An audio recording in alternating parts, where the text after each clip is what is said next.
Imagine sacrificing pieces, letting your king walk into danger, and still ending up completely winning. This game had total chaos, exposed kings, hanging pieces, and many only moves, and some brilliances. Stay till end and feel the final position, which is something truly surprising. In this game, I was playing as a black. Game starts for e5, knight to f3, knight to c6, and a classic Italian setup. White goes aggressive with knight g5 and attacks f7 pawn, which cannot be defended. Hence, I focused on development, especially in this position. Dark square bishop on c5 for counterplay in future by sacrificing it on f2 square. Then comes very obvious move from white with check. My king moves side on f1 square. Then white continues development, bringing the knight out and trying to attack quickly. Because my king cannot be castled, at this moment I was looking for counterplay, so I pushed t-pawn in order to opening my bishop's diagonal, and I thought if I sacrifice dark square bishop and white king takes it, then I jump with knight on g4 with check, gaining tempo and so that I can bring my queen into attack. Then instead of castling, white does mistake and pushes pawn. So I sacrificed my bishop, the brilliancy as per engine. King takes it, then I played knight to g4, checking white's king and gaining time. As king moves, then I bring my queen into attack and takes the hanging knight for free. He brings his queen to f3, aligning with my king and protecting his bishop and threatening discovery checks.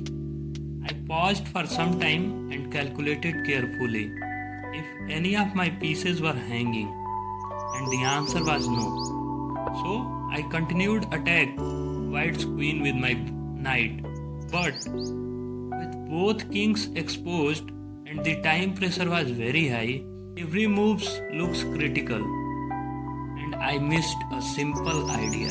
At first, after this check, I had chance to win his queen with my knight. Instead, I chose my king to e7. White queen enters on f7 with check and forcing my king on d1 square. Sooner, white did a mistake and moves his king to e1. First I attack queen with my bishop, but instead of moving queen on only square, he attacks my queen. But now calculation works in my favor. I capture with bishop and suddenly the initiative is completely mine. I move my king closer to bishop for supporting it and prepare to convert the advantage. He takes free knight. I attack dark color bishop and bishop retreats back on c1, which found as mistake by me because it allows fork his king and rook with my knight, and knight can be escaped easily by taking rook. And after knight captures pawn on c2, the evaluation bar screams because I got free rook. White tries to activate another rook on open file and attack my bishop. I supports it with rook and keep the pressure. He attack my bishop with his bishop and I take his bishop for free because my rook was supported by king. He found an idea for counterplay with knight because my rook and king was having at his knight's fork position.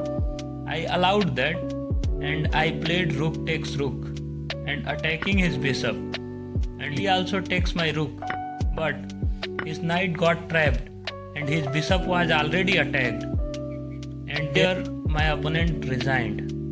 If you enjoyed such real games with wild tactics, make sure to subscribe because every game here is improving your chess thinking. And if you spotted the winning fork before it happened, comment fork tactics below. 10 hours later.